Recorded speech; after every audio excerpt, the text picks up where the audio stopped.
how racist can the liberal be? So when Dr. King told us in the letter from the Birmingham jail, he ain't tripping off the Klan or the White Citizens Council. The white moderate and their paternalism scares him more. When Malcolm called that Democrat a fox, I'm like, this is what they're talking about. Para que se asustan será pa' mejor. Es el pueblo entero el que ya está gritando. Viva la revolución. Iranian nuclear weapons development. They have turned the island into a communist hellhole.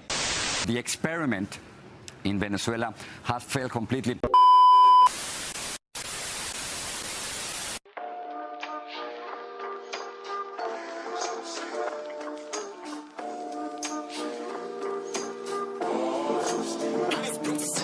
You've heard the Bush administration, Obama administration, Trump administration, and Biden administration say that Zimbabwe, there's persecution of media.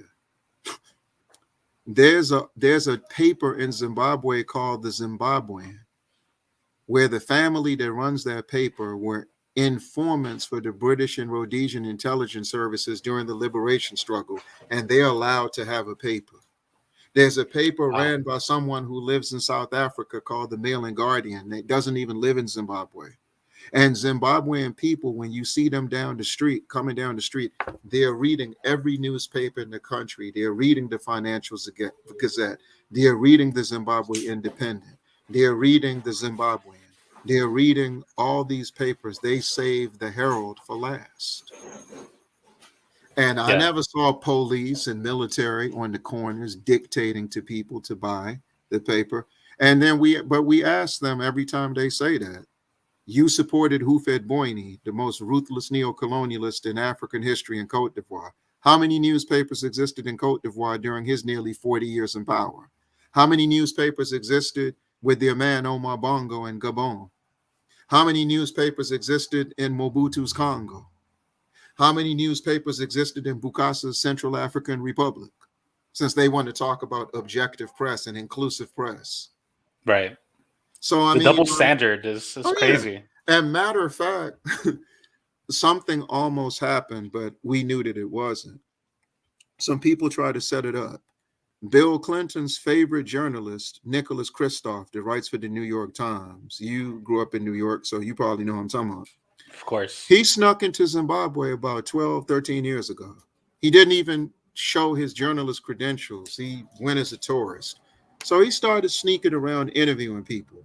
And he says, I talked to someone that said they long for the days of Rhodesia. Wow. And I was like, how racist can the liberal be? So when Dr. King told us in the letter from the Birmingham jail, he ain't tripping off the Klan or the White Citizens Council. The white moderate and their paternalism scares him more.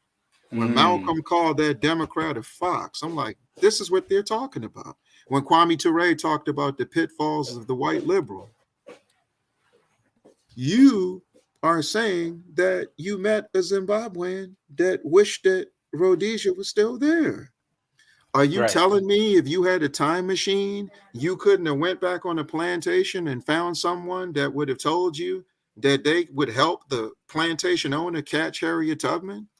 You couldn't have went to the South and found someone that was supposed to be in a church informing the sheriff in Montgomery about the plans of the Montgomery bus boycott?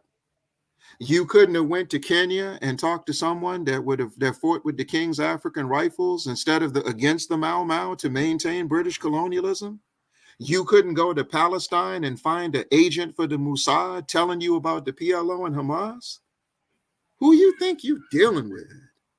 How stupid do you think we are? So this is what I'm saying. So these are the things, brother, that we've had to deal with. But it's been an eye opener. It's been extremely humbling, but it's let me know how strong we are and how hungry our people are to build these ties and maintain these ties.